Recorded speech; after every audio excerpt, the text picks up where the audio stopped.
As Allah says in Surah Nahl, chapter number 16, verse number 125, Udu ila sabili rabbika bil-hikma wal ma'uditil hasna wajadilhum billati ahsan. Invite all to the way of thy Lord with wisdom and beautiful preaching, and argue with them and reason with them in the ways that are best and most gracious. There was an article, a survey done by Rajesh Almanik yearbook in 1984. It was repeated in the Plain Truth magazine.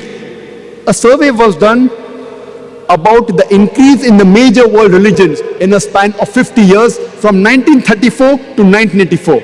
And number one, the maximum increase was in the religion of Islam, 235%. Christianity, only 47%.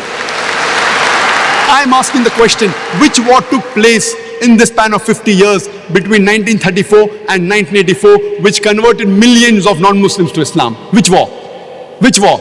Today, the fastest growing religion in the world is Islam. The fastest growing religion in America is Islam. The fastest growing religion in Europe is Islam. I am asking, who is forcing these Americans, these Europeans to accept Islam at the point of the sword?